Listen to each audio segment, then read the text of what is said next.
Bom dia, boa tarde, boa noite. Você está no Fala Saldanha.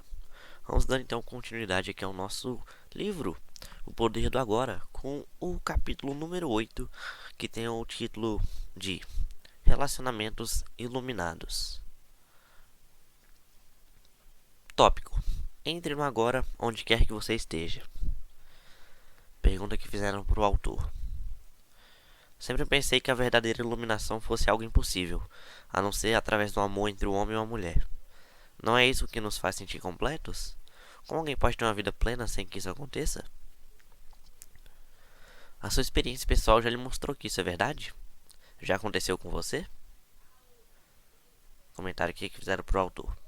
Ainda não, mas como poderia ser de outro modo? Sei que isso vai acontecer. Em outras palavras, você está esperando por um acontecimento no tempo que venha salvá-lo. Não é esse o erro principal que temos comentado? A salvação não está em lugar nenhum do tempo e do espaço. Está aqui e agora. Pergunta que fizeram aqui pro autor de novo. O que quer dizer a frase "a salvação está aqui e agora"? Não entendo isso. Nem mesmo sei o que significa salvação. Muitas pessoas buscam prazeres físicos ou formas variadas de gratificação psicológica, porque acreditam que essas coisas trazem felicidade ou as libertam de uma sensação de medo ou de falta de alguma coisa. A felicidade é vista como uma sensação intensa de vivacidade obtida através do prazer físico, ou como uma sensação de um eu interior mais firme ou mais completo, obtida através de alguma forma de gratificação psicológica. Essa é uma busca de salvação que tem origem no estado de insatisfação ou de insuficiência de algo. Invariavelmente, a satisfação conseguida dessa maneira tem curta duração, e, assim, a condição de satisfação ou plenitude é geralmente projetada, mais uma vez, sobre um ponto imaginário, distante do aqui e agora. Quando eu conseguir isso ou me livrar daquilo, vou estar bem.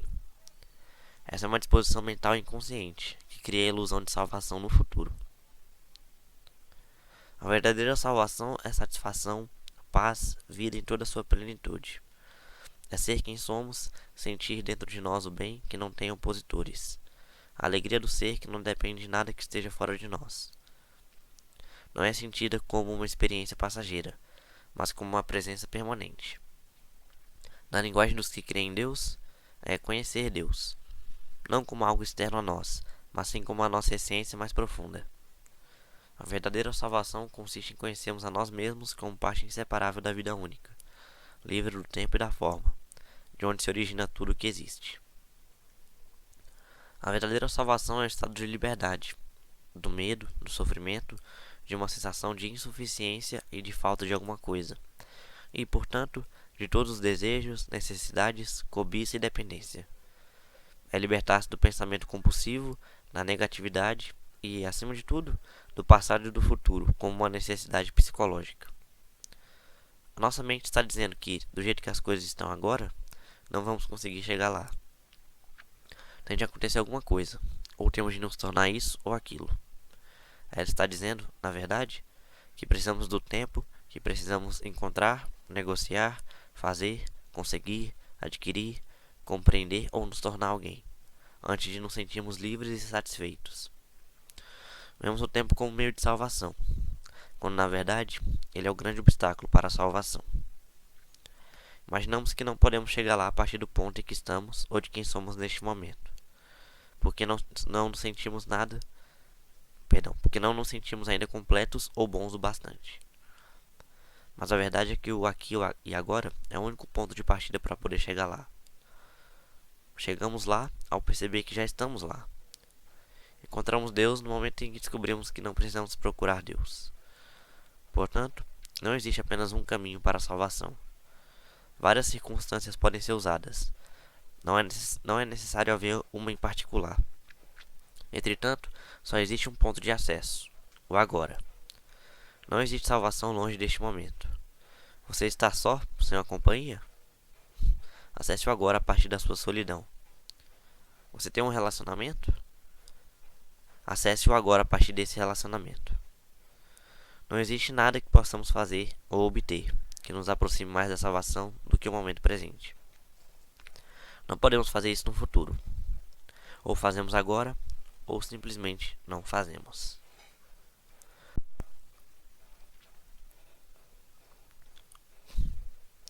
Tópico: relação de amor e ódio. A menos que você acesse a frequência consciente da presença, todos os seus relacionamentos, principalmente os mais íntimos, vão apresentar defeitos profundos. Durante um tempo, eles podem dar a impressão de serem perfeitos, como quando estamos apaixonados, mas, invariavelmente, essa perfeição aparente acaba destruída por discussões, conflitos, insatisfações e até mesmo por violência física e emocional, que passa a acontecer com uma frequência cada vez maior. Parece que a maioria dos relacionamentos amorosos não leva muito tempo para se tornar uma relação de amor e ódio. O amor pode se transformar em agressões furiosas, em sentimentos de hostilidade ou, num piscar de olhos, em um completo recuo da afeição. Isso é visto como normal. Os relacionamentos, então, oscilam por um tempo, por alguns meses ou anos, entre as polaridades de amor e ódio, e nos trazem muito prazer e muita dor.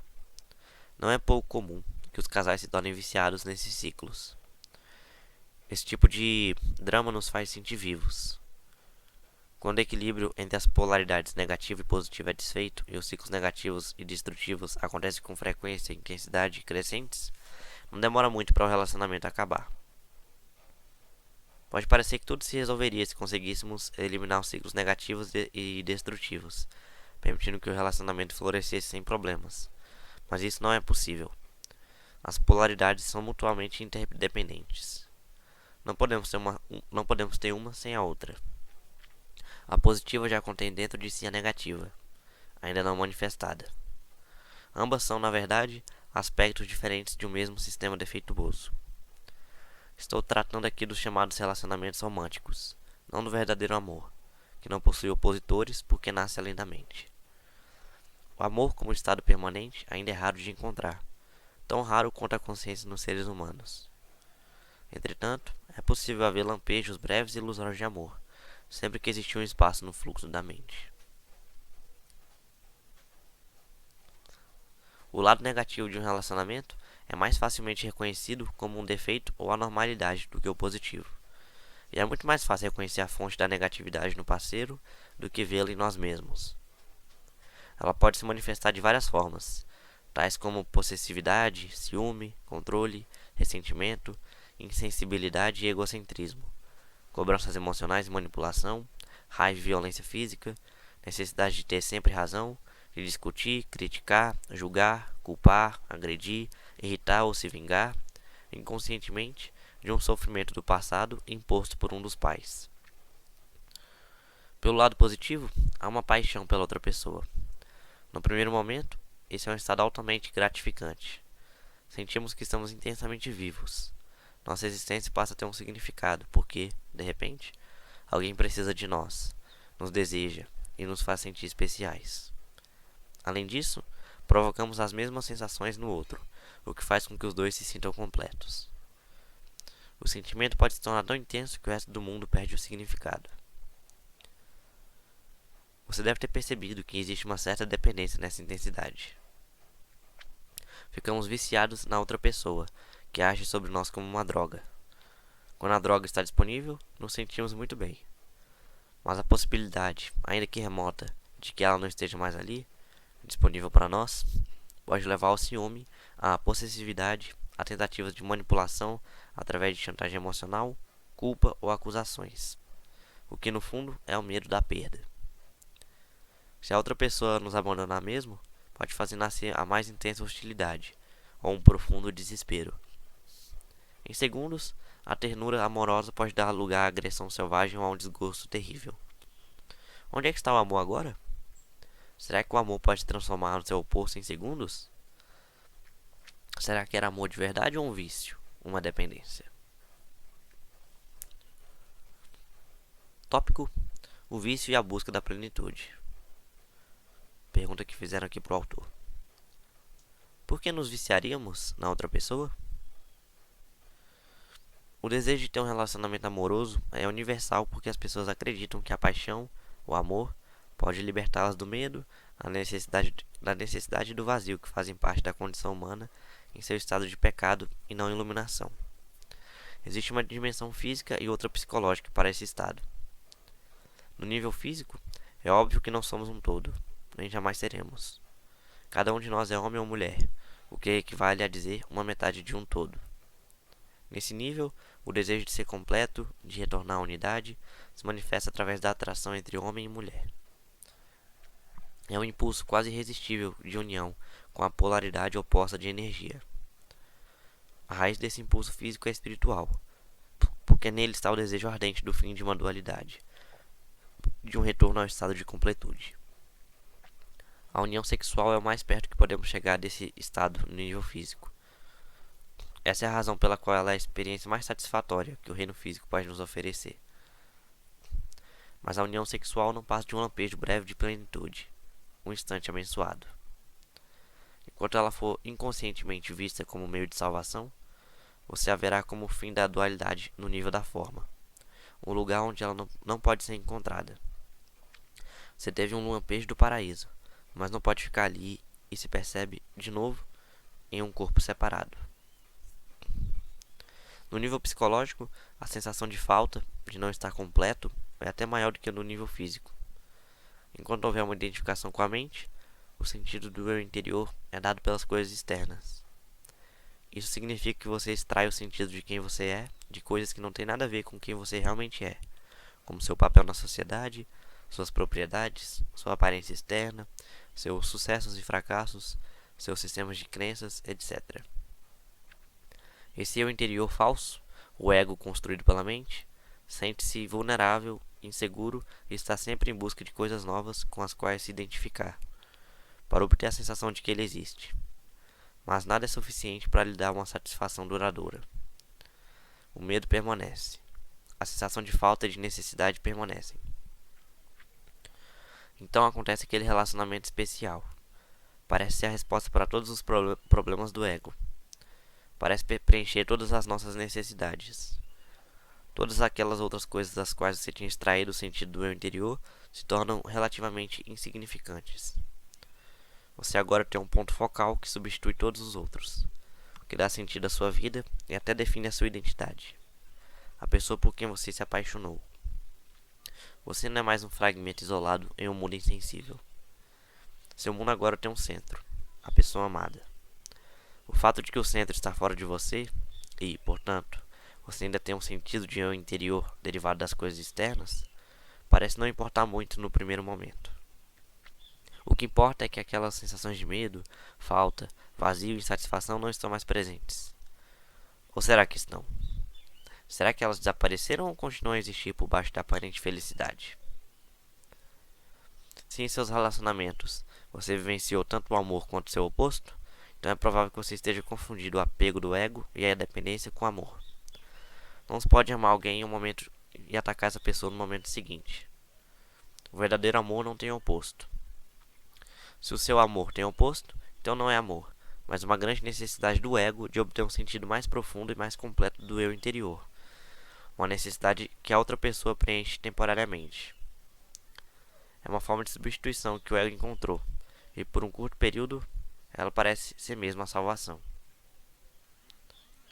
Chega então um momento em que o outro passa a se comportar de um modo que deixa de preencher as nossas necessidades, ou melhor, as necessidades do nosso ego.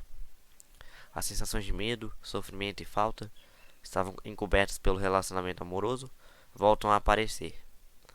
Como acontece com qualquer vício, ficamos muito bem enquanto a droga está disponível, mas chega um momento em que a droga não funciona mais. Quando essas dolorosas sensações de medo reaparecem, nós as sentimos mais fortes do que antes e passamos a ver o outro como a causa de todas essas sensações. Isso significa que estamos projetando no outro essas sensações. Por isso nós o agredimos com toda a violência que é parte do nosso sofrimento. Essa agressão pode despertar o sofrimento do outro, que é induzido a contra-atacar. Nesse ponto, o ego ainda está, inconscientemente, esperando que a agressão ou a tentativa de manipulação seja suficiente para levar o outro a mudar o comportamento, de forma que possa usá-lo, de novo, para encobrir seu sofrimento. Todo vício surge de uma recusa inconsciente de encararmos nossos próprios sofrimentos. Todo vício começa no sofrimento e termina nele. Qualquer que seja o vício. álcool, comida, drogas legais ou ilegais, ou mesmo uma pessoa. Ele é um meio que usamos para encobrir o sofrimento. Essa é a razão porque, passada a euforia inicial, existe tanta infelicidade, tanto sofrimento nos relacionamentos íntimos. Eles não causam sofrimento e a infelicidade. Eles trazem à superfície o sofrimento e a infelicidade que já estão dentro de nós. Todo vício faz isso. Todo vício chega a um ponto em que já não funciona mais para nós. E então, sentimos o sofrimento mais forte do que nunca. Essa é uma razão pela qual muitas pessoas estão sempre tentando escapar do momento presente e buscando algum tipo de salvação no futuro. A primeira coisa que devem encontrar, caso focalizem a atenção no agora, é o próprio sofrimento que carregam. E é isso que mais temem. Se ao menos soubessem como, no agora, é fácil acessar o poder da presença que dissolve o passado e o sofrimento. Se ao menos soubessem como estão perto da própria realidade, como estão perto de Deus. Evitar se relacionar como uma tentativa de evitar o sofrimento também não é resposta. O sofrimento está lá, de qualquer jeito. 3 relacionamentos infelizes em alguns anos têm mais probabilidade de forçar você a acordar do que 3 anos em uma ilha deserta ou trancafiado em seu quarto. Mas, se você pudesse colocar uma presença intensa em sua solidão, isso também funcionaria para você.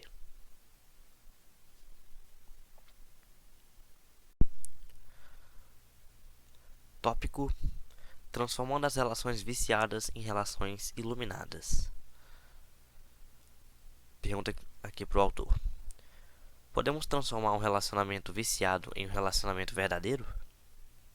Sim, se estivermos presentes e aumentarmos a nossa presença, concentrando a atenção cada vez mais fundo no agora. A chave do segredo será sempre essa. Não importa se você está vivendo só ou com alguém. Para o amor florescer, a luz da nossa presença tem de ser forte bastante, de modo a impedir que o pensador ou o sofrimento do corpo nos domine. Saber que cada um de nós é o ser por baixo do pensador, a serenidade por baixo do barulho mental, o amor e a alegria por baixo da dor, significa liberdade, salvação e iluminação. Por fim, a identificação com o sofrimento do corpo é trazer a presença para o sofrimento e assim transformá-lo. Por fim, a identificação com o pensamento é ser o observador silencioso dos próprios pensamentos e atitudes, em especial dos padrões repetitivos gerados pela mente e dos papéis desempenhados pelo ego. Se paramos de injetar autossuficiência na mente, ela perde sua qualidade compulsiva, que é o impulso para julgar, e, desse modo, criar uma resistência ao que é, dando origem a conflitos, tragédias e novos sofrimentos. Na verdade, no momento em que paramos de julgar, no instante em que aceitamos aquilo que é, nos livramos da mente e abrimos espaço para o amor, para a alegria e para a paz. Em primeiro lugar, paramos de nos julgar. Depois, paramos de julgar o outro. O grande elemento catalisador para mudarmos o relacionamento é a completa aceitação do outro do jeito que ele é, sem querermos julgar ou modificar nada. Isso nos leva imediatamente para além do ego. Nesse momento, todos os jogos mentais e toda a dependência viciada deixam de existir. Não existe mais vítima nem agressor, acusador nem acusado. Esse é também o fim da dependência, de uma atração pelo padrão inconsciente do outro. Você então ou vai se afastar com amor, ou penetrar cada vez mais fundo no agora junto com o outro. É simples assim. O amor é um estado do ser. Não está do lado de fora, está bem lá dentro de nós. Não temos como perdê-lo e ele não consegue nos deixar. Não depende de um outro corpo, nem de nenhuma forma externa. Na serenidade do estado de presença, podemos sentir a nossa própria realidade, sem forma e sem tempo, que é a vida não manifesta que dá vitalidade à nossa forma física. Conseguimos, então, sentir essa mesma vida lá no fundo de outro ser humano, de cada criatura. Conseguimos enxergar além do véu opaco da forma e da desunião. Essa é a realização da unidade. Isso é amor. O que é Deus? A eterna vida única debaixo de todas as formas de vida. O que é o amor? sentir profundamente a presença dessa vida única em nós e dentro de todas as criaturas. Portanto, todo amor é o amor de Deus. O amor não é seletivo, assim como a luz do sol não é seletiva. Não torna ninguém especial, não é exclusivo. A exclusividade não tem a ver com o amor de Deus, mas com o amor do ego. Entretanto, a intensidade do amor pode variar. Pode haver uma pessoa que atue como espelho do amor que você dirige a ela e que o devolve de modo mais claro e mais intenso do que outras. E se essa pessoa sente o mesmo em relação a você, pode-se dizer que as duas têm um relacionamento amoroso. O vínculo que liga as duas pessoas é o mesmo vínculo que nos liga a pessoa sentada ao nosso lado no ônibus, ou a um pássaro, uma árvore, a uma flor. Só o que diferencia é o grau de intensidade com que sentimos. Mesmo em um relacionamento tido como viciado, podem existir momentos em que alguma coisa mais real se destaca, algo além das necessidades doentias do casal. São momentos em que sua mente e a do outro cedem por um curto período, e o sofrimento do corpo fica, temporariamente, adormecido. Isso pode acontecer durante uma relação física mais intensa, ou quando o casal está presenciando um milagre do nascimento de uma criança, ou na presença da morte, ou quando um dos dois está seriamente doente, ou qualquer coisa que faça a mente perder a força. Nessas ocasiões, o ser, normalmente escondido debaixo da mente, se revela e torna possível o verdadeiro entendimento. O verdadeiro entendimento é uma comunhão, a realização da unidade, que é o amor. Normalmente, esse entendimento desaparece rapidamente. Então, logo a mente e a identificação da mente reaparecem. Deixamos de ser quem somos e voltamos a brincar e a representar para satisfazer as necessidades do ego. Voltamos, de novo, a ser uma mente humana, fingindo ser um ser humano, interagindo com outra mente, representando um drama chamado amor. Embora possa haver curtos lampejos, o amor não consegue florescer a menos que estejamos permanentemente livres da identificação com a mente e que a presença seja bastante intensa para dissolver o sofrimento do corpo. Assim, o sofrimento não consegue nos dominar e destruir o amor. Tópico: relacionamentos como prática espiritual. Quando a mente e todas as estruturas sociais, políticas e econômicas que ela criou entram no estágio final de colapso, os relacionamentos entre homens e mulheres refletem um profundo estado de crise no qual a humanidade se encontra atualmente. Como os seres humanos têm se identificado cada vez mais com a mente, a maioria dos relacionamentos não tem as raízes fincadas no ser. Por isso, se transformam em fonte de sofrimento e passam a ser dominados por problemas e conflitos. Nos dias de hoje, milhões de pessoas vivem sós ou criam os filhos sozinhas, por se sentirem incapazes de estabelecer um relacionamento íntimo ou por não desejarem repetir os dramas doentios de relações anteriores. Outras passam de um relacionamento para outro, de um ciclo de prazer e dor para outro, em busca de uma satisfação ilusória, através da união com a polaridade de energia oposta. Outras continuam a viver juntas em um relacionamento em que prevalece a negatividade, em nome dos filhos ou da segurança, pela força do hábito, por medo de ficarem sós, por algum outro acordo vantajoso para o casal, ou até mesmo pelo vício inconsciente da excitação provocada pelo sofrimento ou drama emocional.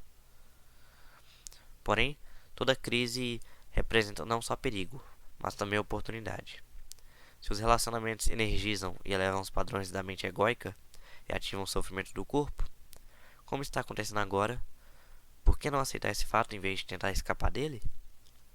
Por que não cooperar com ele em vez de evitar relacionamentos ou continuar perseguindo a ilusão de uma companhia ideal como uma resposta para os problemas ou meio de encontrar satisfação?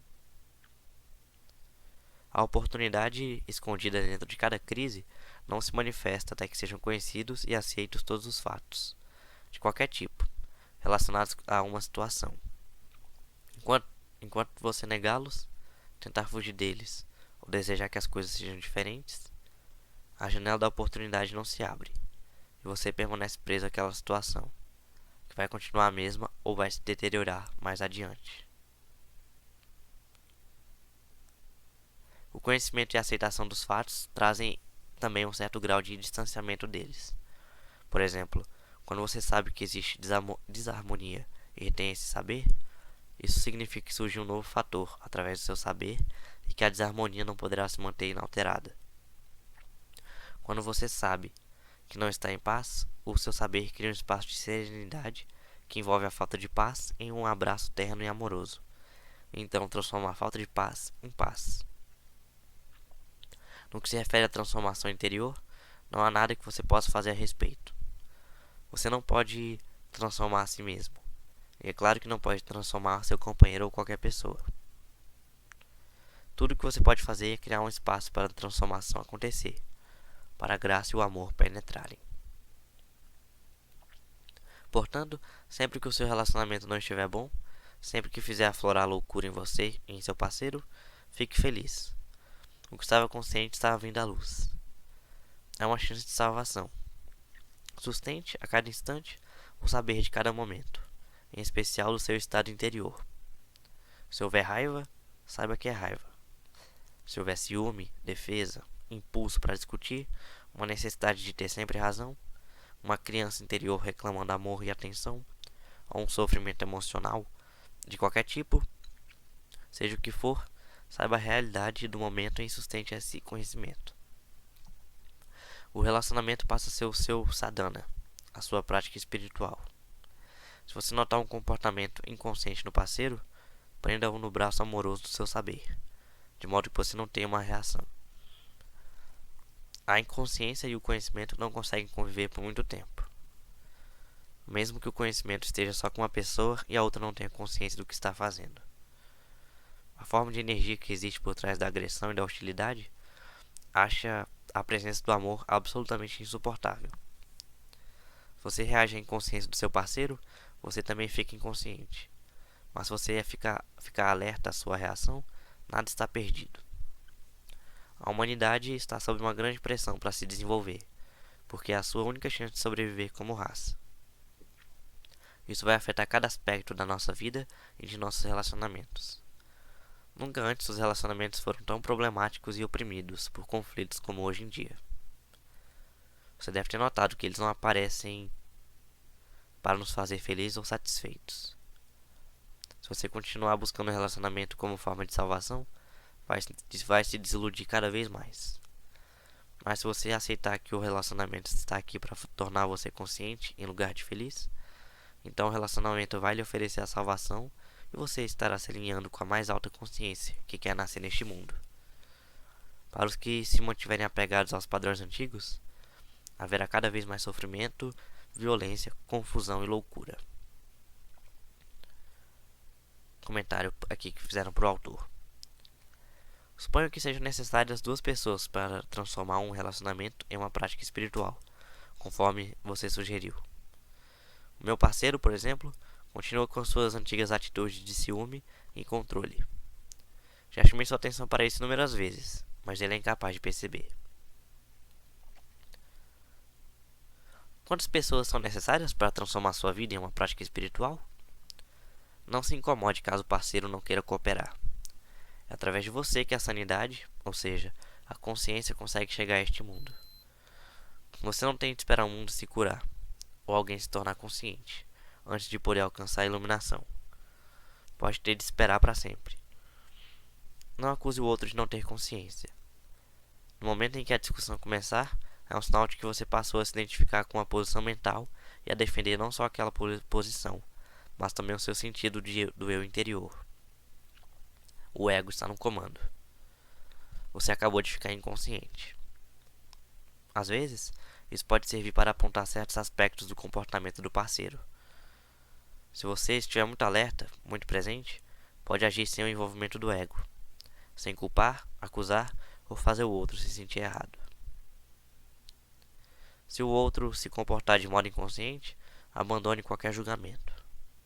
O julgamento tanto serve para as pessoas confundirem o comportamento inconsciente com o que elas são de verdade, quanto para projetar a própria inconsciência sobre a outra pessoa e se enganar por causa disso, sobre quem elas são. Abandonar qualquer julgamento não significa não reconhecer a disfunção e a inconsciência quando se deparar com ela. significa ser o saber, e não ser a reação e o juiz. Você não vai querer reagir ou poderá reagir e ainda ser o saber, o espaço na qual a reação é observada e onde ela se permite existir. Em vez de brigar com o escuro, você traz a luz. Em vez de reagir a uma desilusão, você vê a desilusão, mas, ao mesmo tempo, enxerga através dela. Ser o saber cria um espaço nítido de presença amorosa que permite a todas as coisas e pessoas serem como são. Não existe maior catalisador para que a transformação aconteça. Se você adotar essa prática, o outro não conseguirá ficar com você e permanecer inconsciente. Se os dois concordarem em fazer do relacionamento uma prática espiritual do casal, tanto melhor. Podem contar ao outro os pensamentos e sentimentos tão logo apareçam, ou assim que uma reação desponte, de forma que não haja tempo para surgir um espaço em que uma emoção não dita ou desconhecida ou uma queixa possam se agravar e se desenvolver. Aprenda a expressar os seus sentimentos sem culpar ninguém. Aprenda a ouvir o parceiro de modo aberto, sem reservas. Dê ao parceiro espaço para se expressar. Esteja presente. Acusar, defender, atacar, todos esses padrões destinados a fortalecer ou proteger o ego, ou atender às necessidades dele, irão se tornar supérfluos. Dar espaço aos outros e a si mesmo é fundamental. O amor não consegue florescer sem isso. Quando você tiver removido os dois fatores que destroem os relacionamentos e o seu parceiro tiver feito o mesmo, vocês vão sentir a alegria do desabrochar do relacionamento.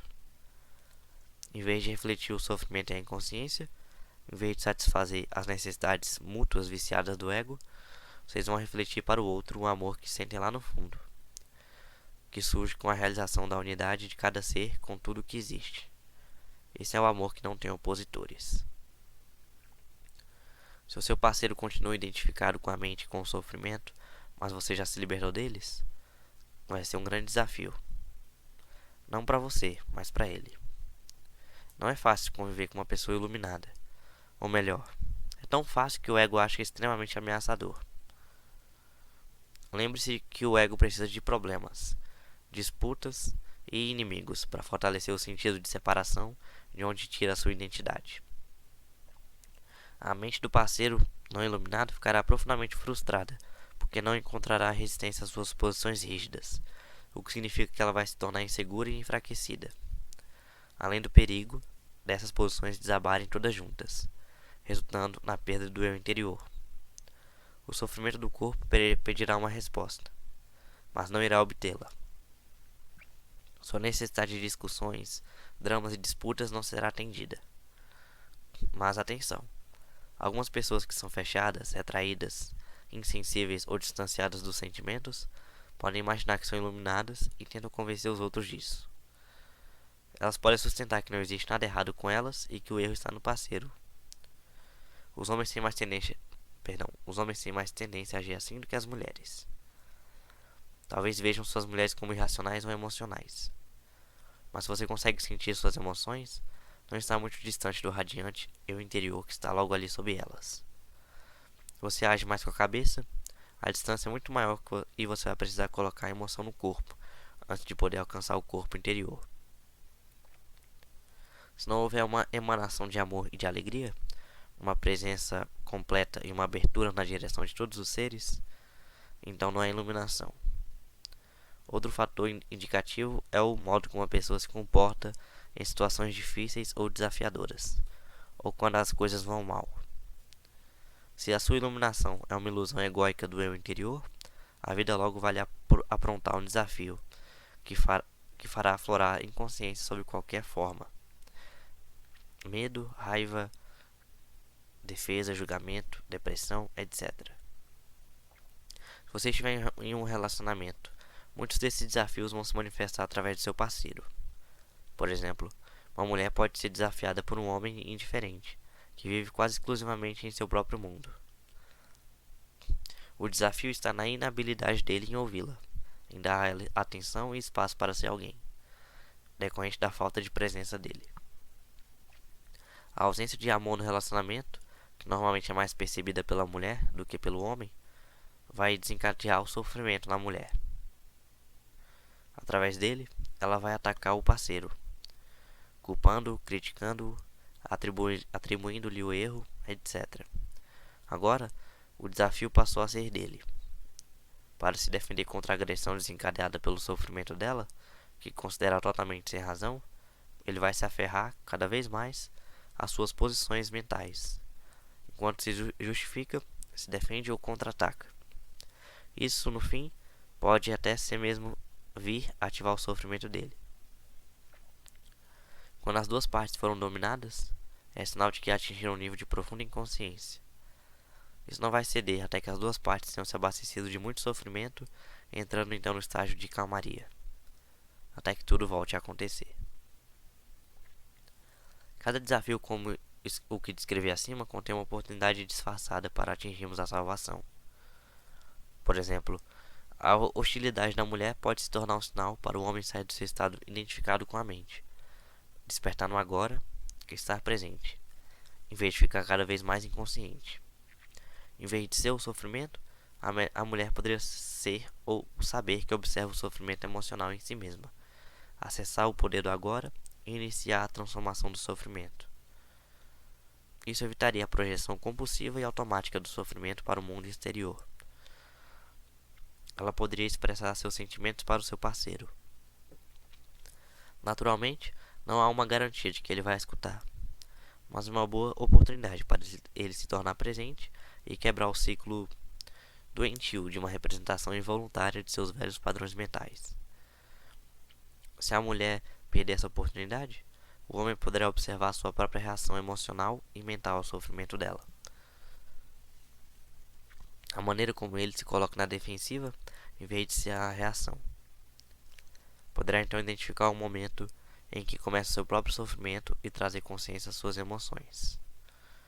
Assim, um espaço de consciência pura, claro e sereno passaria a existir. O saber, a testemunha silenciosa, o observador. Essa consciência não nega o sofrimento, e mais que isso, está além dele. Permite que o sofrimento aconteça ao mesmo tempo que o transforma. Ela tudo aceita e tudo transforma. A mulher poderia facilmente se juntar a ele nesse espaço, atravessando a porta que acabou de ser aberta. Tópico: por que as mulheres estão mais próximas da iluminação? Pergunta aqui para o autor. Os obstáculos para a iluminação são os mesmos para homens e mulheres? São, mas com uma ênfase diferente. De maneira geral, é mais fácil para uma mulher sentir estar em seu corpo, e, portanto, ela está naturalmente mais próxima do ser e potencialmente mais próxima da iluminação do que o homem. Essa é a razão pela qual muitas culturas antigas instintivamente escolhiam figuras ou analogias femininas para representar ou descrever a realidade transcendental e sem forma. Eram vistas como o ventre que dá luz a todas as coisas, as sustenta e as alimenta durante a vida como forma. No Tao Te Ching,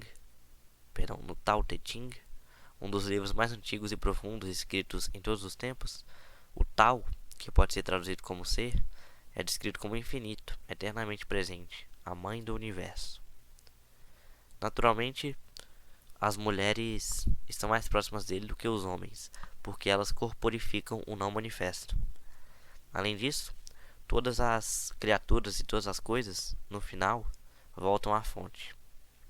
Todas as coisas se desfazem no Tao. Só ele permanece. Como a fonte é vista como feminina, ela é representada na psicologia e na mitologia como os lados claro e escuro do arquétipo feminino.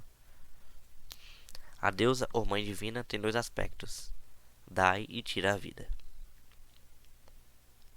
Quando a mente tomou o poder e os seres humanos perderam o contato com a realidade da essência divina, eles começaram a pensar em Deus como uma figura masculina. A sociedade passou a ser dominada pelos homens e as mulheres foram subordinadas a eles. Não estou sugerindo o retorno às primeiras representações femininas da divindade. Muitas pessoas empregam atualmente a palavra deusa em vez de Deus. Estão dando uma nova roupagem ao equilíbrio entre homem e mulher, perdido há muito tempo, e isso é bom. Porém, ainda é uma representação e um conceito. talvez com alguma utilidade temporária. Assim como um mapa ou um sinal é útil por um tempo, embora funcione mais como um impedimento do que como ajuda, quando alguém está pronto para perceber a realidade existente, além de todos os conceitos e imagens.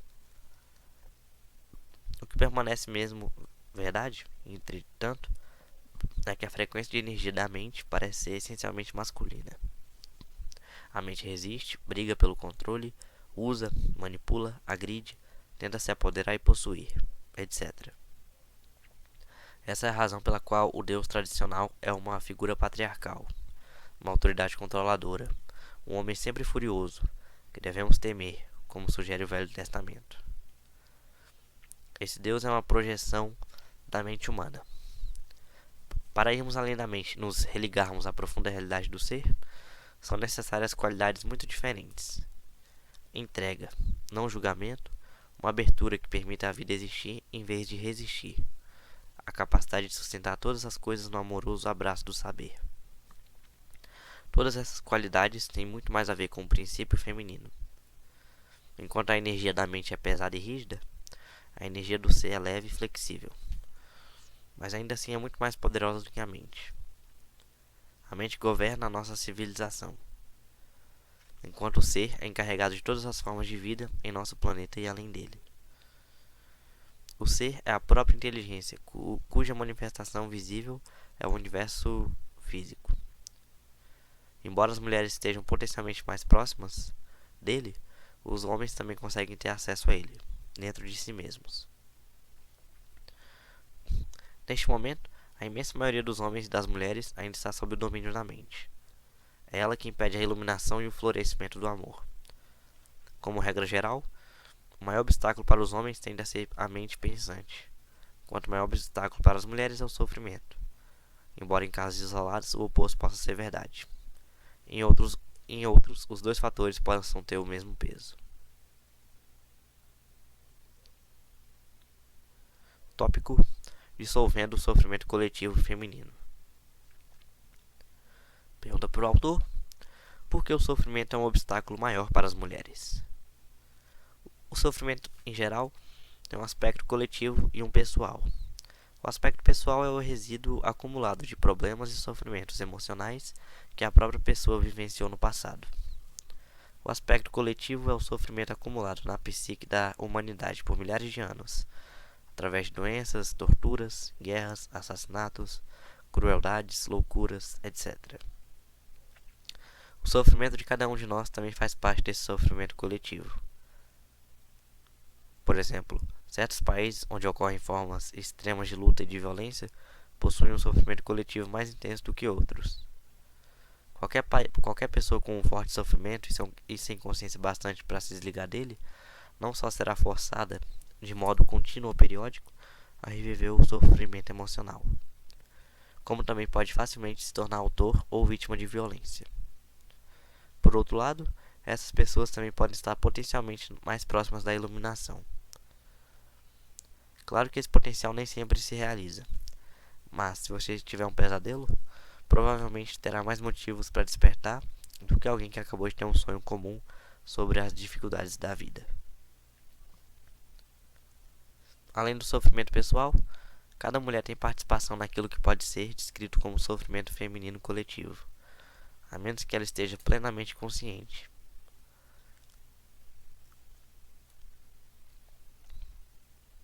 Perdão, travou aqui. Voltou. Trata-se do sofrimento acumulado vivido por cada mulher, em parte pela dominação dos homens sobre as mulheres, pela escravidão, exploração, por estupro, partos, perda dos filhos, etc., durante milhares de anos. O sofrimento físico e emocional, que muitas mulheres precede e coincide com o fluxo menstrual, é o sofrimento em seu aspecto coletivo, despertando da sua dormência naquele momento, embora possa ser detonado também em outras ocasiões. Ele restringe o livre fluxo de energia vital através do corpo, da qual a menstruação é uma manifestação física. Vamos nos deter um pouco nesse aspecto e ver como pode se tornar uma oportunidade para a iluminação. Com frequência, a mulher é dominada pelo sofrimento físico e emocional nesse período. Ele tem uma carga energética poderosa, que pode facilmente empurrá-la para uma identificação inconsciente com ele. Você é, então, possuída por um campo de energia que ocupa o seu espaço interior e finge ser você, mas não é você de jeito nenhum. Ele fala através de você, age através de você, pensa através de você. Vai criar situações negativas em sua vida, de tal modo que ele possa se alimentar da energia. Já descrevi esse processo. Ele pode ser vicioso e destrutivo. É o sofrimento puro, o sofrimento do passado, e não é você. O número de mulheres que estão se aproximando do estado de consciência plena já ultrapassa dos homens e vai crescer ainda mais rápido nos próximos anos. Os homens poderão alcançá-las no final, mas por um tempo considerável haverá uma distância entre a consciência masculina e feminina. As mulheres estão recuperando a função que é um direito natural delas: ser uma ponte entre o mundo manifesto e o não manifesto, entre a materialidade e o espírito. A sua tarefa principal agora como mulher é transformar o sofrimento de forma que ele não mais se interpõe entre você e o seu verdadeiro eu interior. Naturalmente, você também tem de lidar com outro obstáculo, a iluminação, que é a mente pensante. Mas a presença intensa que você produz quando lida com o sofrimento também vai libertá-la da identificação com a mente. A primeira coisa a lembrar é que, enquanto você construir a sua identidade em função do sofrimento, não conseguirá se livrar dele. Enquanto investir uma parte do seu sentido de eu interior no seu sofrimento emocional, você vai resistir ou sabotar, inconscientemente, cada tentativa de curar o sofrimento. Por quê?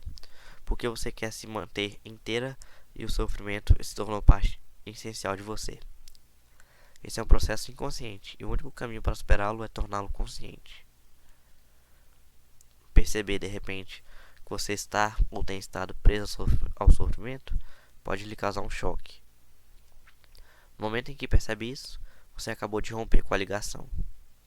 O sofrimento é um campo de energia, quase como uma entidade que se alojou temporariamente no seu espaço interior.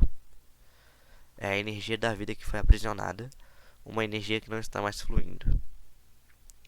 Claro que o sofrimento está ali por causa de certas coisas que aconteceram no passado. Ele é o passado vivo em você. E se você se identifica com ele, se identifica com o passado. Uma identidade vítima acredita que o passado é mais poderoso que o presente, o que não é verdade. É a crença de que outras pessoas e o que fizeram a você são responsáveis pelo que você é hoje, pelo seu sofrimento emocional ou por sua incapacidade de ser o verdadeiro eu interior. A verdade é que o único poder está bem aqui neste momento, o poder da sua presença.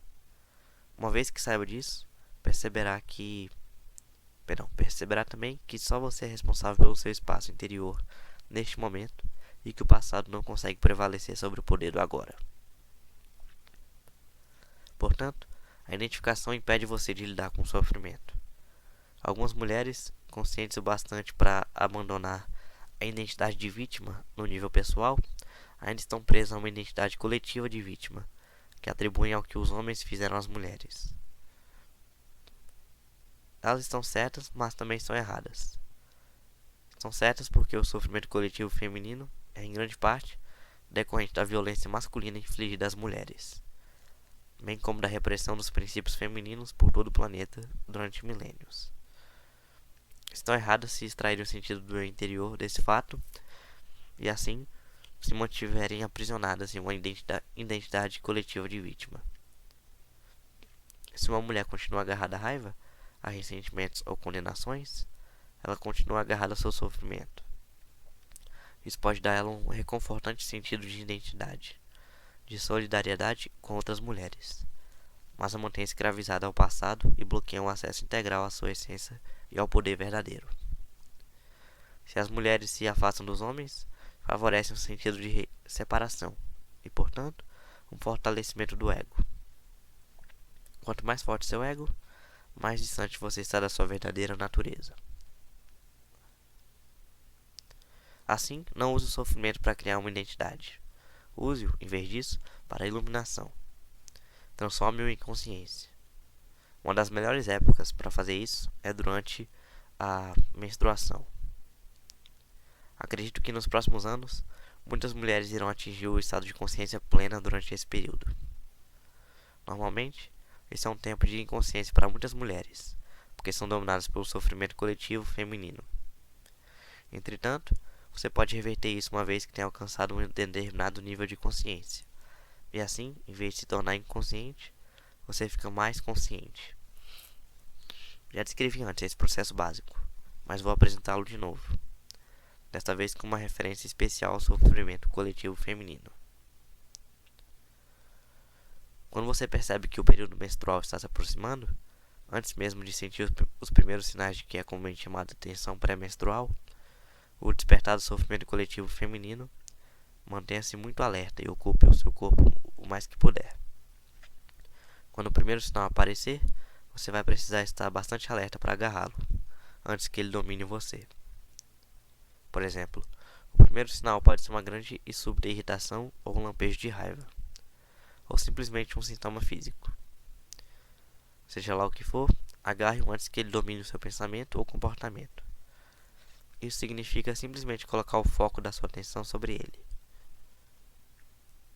Saber do que se trata do sofrimento e, ao mesmo tempo, ser o conhecedor, o que significa perceber a sua presença consciente e sentir o seu poder. Qualquer emoção cede e se transforma quando colocamos a presença sobre ela. Se for um simples sintoma físico, a atenção que você der a ela vai evitar que se transforme em uma emoção ou em um pensamento. Continue então alerta e espere pelo próximo sinal de sofrimento. Quando ele aparecer, agarre-o de novo, do mesmo jeito que antes. Mais tarde, quando o sofrimento tiver despertado totalmente do seu estado de dormência, você poderá vivenciar uma considerável turbulência em seu espaço interior por uns momentos, talvez até por alguns dias. Qualquer que seja a forma que ele tome, esteja presente. Dê a ele sua atenção completa. Observe a turbulência dentro de você. Perceba que ela está lá. Sustente o conhecimento e seja o conhecedor. Lembre-se, não permita que o sofrimento use a sua mente e domine o seu pensamento. Observe-o. Sinta a energia de modo direto, dentro do seu corpo. Como você já sabe, a atenção completa significa aceitação completa. Através de uma atenção continuada e, portanto, da aceitação, vem a transformação. O sofrimento se transforma em uma consciência radiante, assim como um pedaço de lenha colocado dentro do fogo se transforma em fogo. A menstruação irá então se tornar não só uma expressão de alegria e realização da sua feminilidade, mas também um tempo sagrado de transformação, quando você faz nascer uma nova consciência. A sua verdadeira natureza então reluz lá fora, tanto em seu aspecto feminino, como a deusa, quanto em seu aspecto transcendental do ser, que ultrapassa a dualidade masculino-feminino. Se o seu parceiro for consciente, pode ajudar você a praticar o que acabei de descrever, sustentando a frequência da intensa presença nessa hora em especial. Se ele permanecer presente, sempre que você voltar a se identificar inconscientemente com o sofrimento, o que pode e vai acontecer a princípio, será capaz de se juntar rapidamente a ele no estado de presença.